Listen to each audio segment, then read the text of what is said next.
Let me start with something a little bit uncomfortable.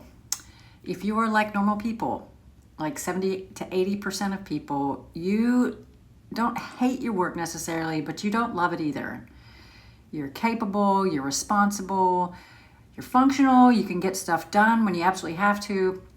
But at the end of the day, you ask yourself, at the end of the week, you remind yourself, and as you're getting ready to go back to work on Monday, you think to yourself, this can't be it. Like there's this deep knowing that this can't be it for you. If that's you, this video is really going to help. I'm going to walk you through how to go from procrastination to motivation and to learn the truth about procrastination, both sides of procrastination and both sides of motivation, so that you leave this video having a different relationship to those two things. So one, you stop beating yourself up, but two, you've got strategies on how you can actually interrupt bad procrastination cycles and create good motivational cycles. So most people, when they ask themselves, why am I not doing this? Because I know what I want. You actually know what the project is, you know what the career is, you know what that thing is. And so there's this kind of weird question like, if I know that, why am I not doing it? And most people would respond to that by just deciding that they're lazy.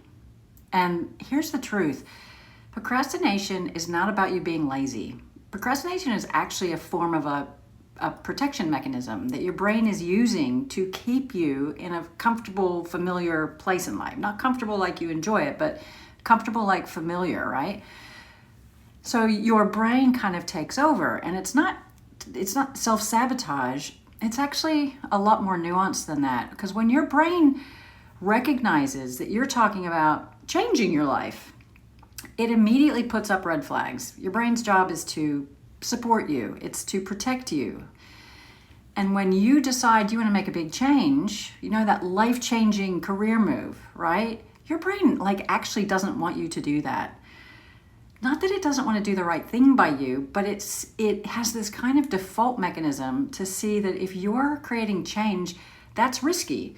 And risk for our ancestors used to be life or death, like a risk for someone on a battlefield. It was life or death. If you weren't successful at outrunning, that saber-toothed tiger, that was life or death.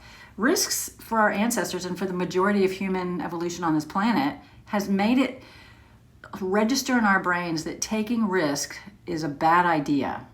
Changing things is bad. With change comes risk, right? So your brain just wants to keep you out of that. So it hears that you want to all of a sudden get serious about that new role or that new project or that new career, and it just talks you out of it. It tells you things like, you're not ready, you got to have your ducks in a row to do that. And it's convincing. And it only has to say a few things for you to go, okay, I'm going to wait to do that. I'll wait till I'm ready. I'll wait till I have clarity. So you put that thing that will bring you the joy in life, the fulfillment in life that you can have. You put that thing on the back burner again. And your brain's thrilled. Your brain's like, whew, got through that again. She's putting it on the back burner. Because it doesn't relate to this change as exciting. It relates to it as scary, as full of risks and uncertainty. And uncertainty isn't exciting for your brain. Uncertainty is actually really scary. So you're not lazy. You're not weak. It's your nervous system that's taken over. It's choosing familiar discomfort, like the discomfort of kind of feeling unfulfilled, over the unknown risk and that uncertainty. That's what your nervous system is choosing for you in that moment. The next thing I want to tell you about procrastination is that, and this is really going to surprise you, that it's actually not all bad. There's a real upside to procrastination, but that upside is time-bound, which means it doesn't last forever. You got to take advantage of it, and then you got to take action. This is kind of how it works. So let's say that you're here today when you're watching this video, right? And let's say today you decide today is the day. This is the day that I'm committing to work that I love in my future, which will mean this time next year, I'll be in a different position. Even if it's not the dream position, it'll be a step in the right direction, right? So let's say you set that goal here. Something kicks in immediately when you do that. And that is that there's a bit of a bell curve created. And here, at the other side of the bell curve, is when you achieve that, right? So what happens between here and here is really, really interesting. Like, your brain is hardwired to want you, like we were saying, to win, to survive, to be successful. And when you decide on something, when you decide to set a goal, it actually really wants to support you to do that. This is like, before the negative kicks in, before it goes into like full protection mode, it has this drive to want to support you to achieve things, right? So it does all this stuff. It gives you, it's a phenomenon in psychology called natural planning, which is like the moment you make a decision, your brain kicks into gear to try to figure out how you're going to achieve this, right? Because it wants you to win, right? So you decide you're going to take the first step in your career move.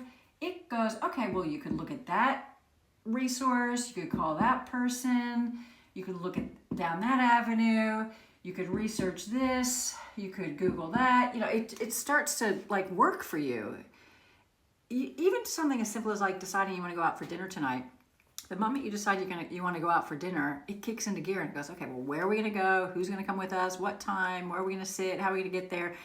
Like, it wants to support you to do these things. The problem is that by the time you get up about here, right,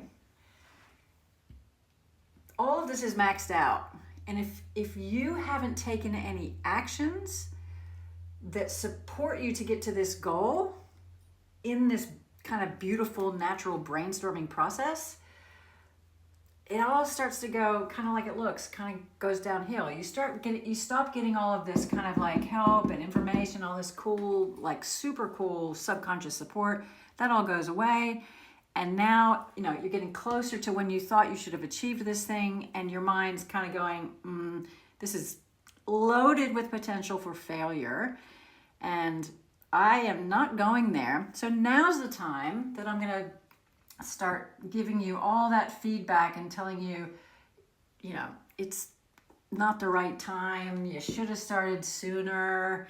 You need to get your ducks in a row. You need that clarity to do something like this. You can't just make a big move. So that's what happens. And it kills your motivation, and it kills your drive. It kills your belief that you even can do it.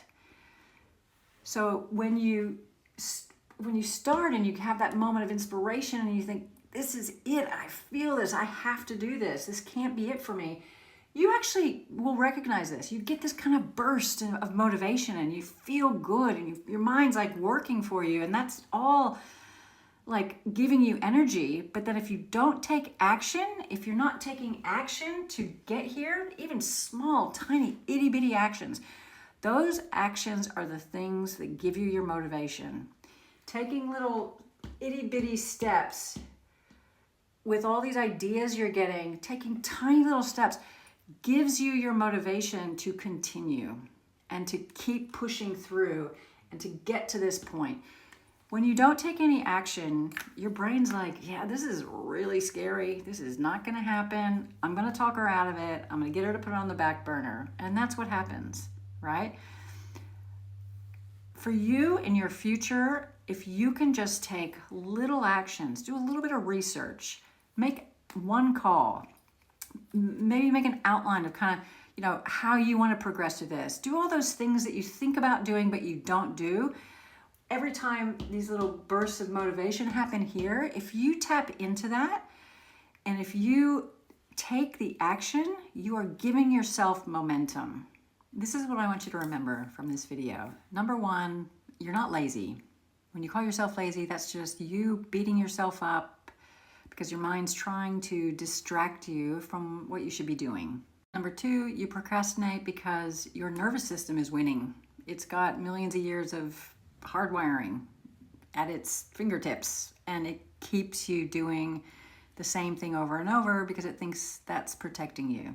Number three is that procrastination is actually good for you in the beginning, and you have to take action in the beginning to reap the goodness of it. Number four is that you have to take action. When you get those little bursts of inspiration, you have to take action no matter how small. Everything counts to keep your mind from going down the path of this is going to be a massive source of failure for you. Honestly, when you take those actions, you are actually creating motivation to take more actions. There is so much truth in that.